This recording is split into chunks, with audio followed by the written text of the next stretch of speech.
It was supposed to be a normal family dinner. Nothing special. Just another night of pretending everything was fine. I almost didn't go, but I did. The table was already set. My father sat scrolling through his phone. My brother leaned back casually, barely acknowledging me. My mother was in the kitchen. Everything felt off. But I ignored it.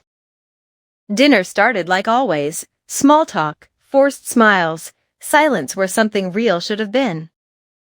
Halfway through, I got up to grab water. That's when I saw it. My mother's phone, unlocked on the counter. I wasn't trying to look, but the screen caught my eye. A document. Official. And at the top, my name. I frowned and stepped closer. Why would my name be on her phone? Then I saw the bottom of the page, and my heart dropped. My signature. Perfect. Every detail. Every curve. Exactly how I write it. But I didn't sign anything. I knew that for a fact. A cold feeling spread through my chest. This wasn't a coincidence. This was intentional. Looking for something? My mother's voice came from behind me. Calm. Too calm. I turned slowly, holding up the phone. What is this? She glanced at the screen, then back at me. No shock. No panic. Just irritation. Give me that, she said. I pulled my hand back.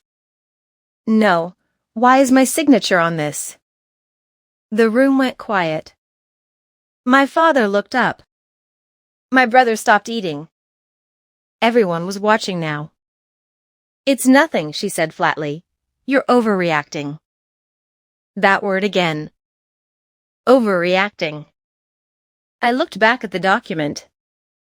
And that's when I noticed the title. Property Transfer Agreement.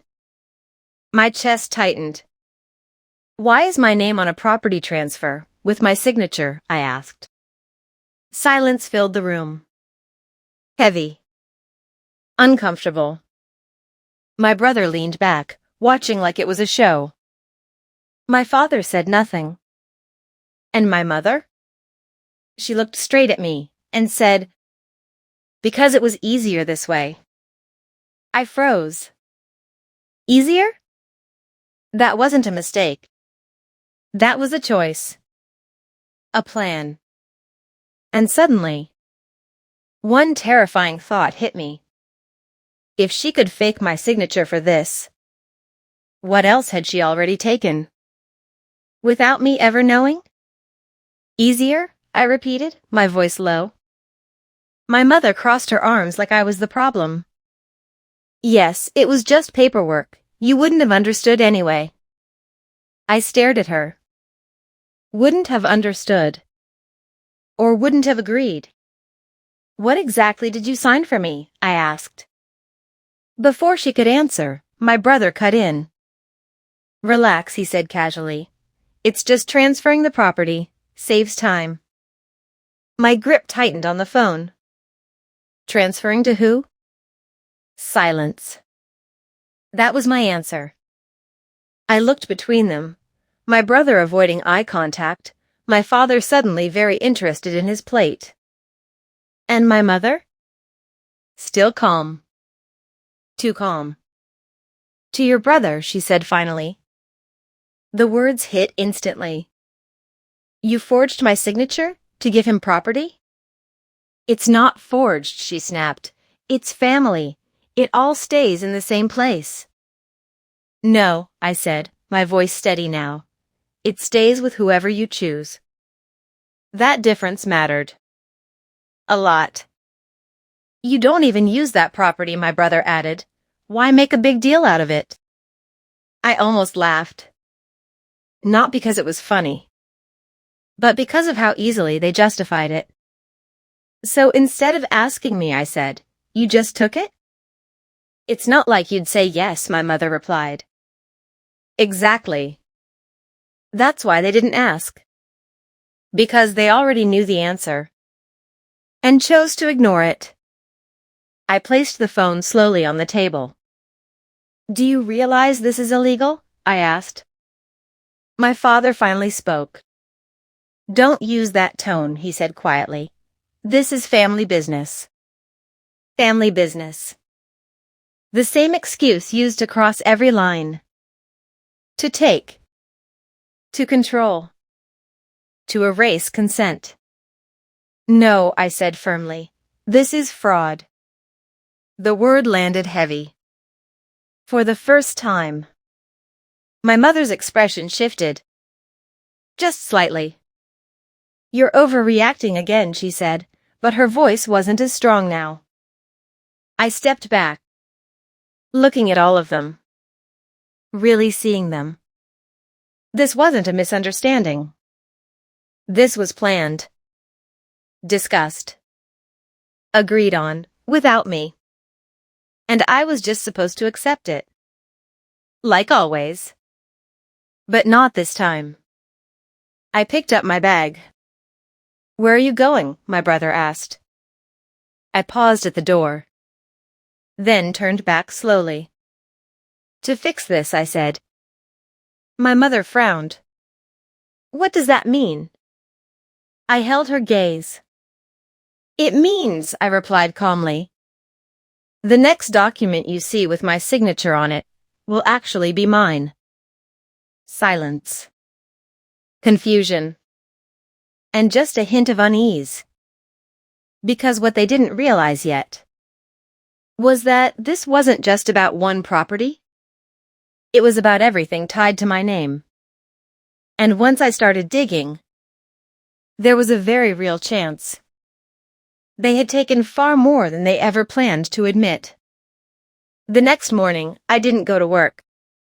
I went straight to a lawyer. I handed over everything, screenshots, the document, the signature.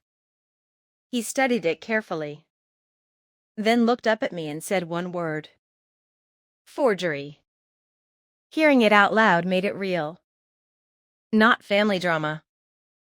Not misunderstanding. A crime.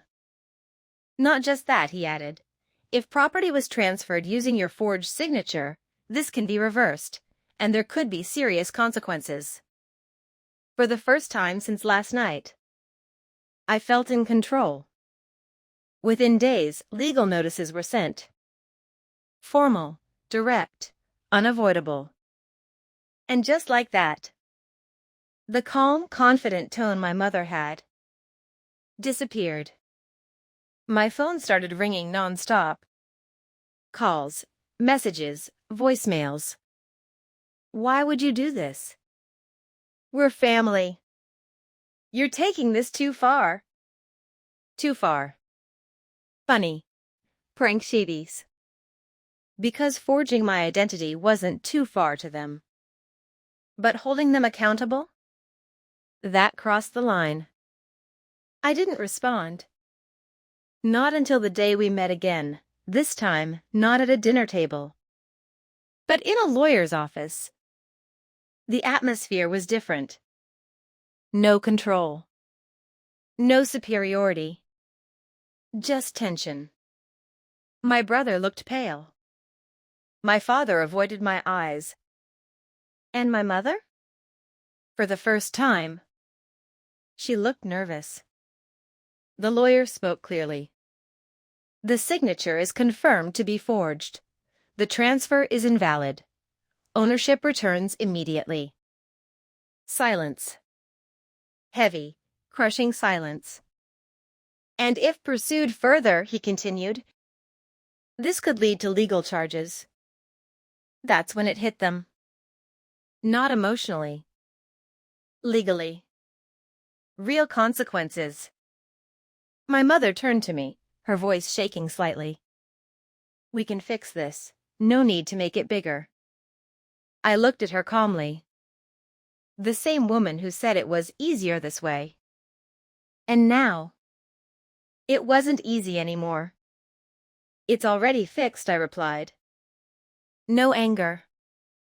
No raised voice. Just truth. I stood up. And for a moment, no one stopped me. No one argued. Because this time, they had nothing left to take. As I walked out, one thing was clear. They thought they could use my name. Without my permission.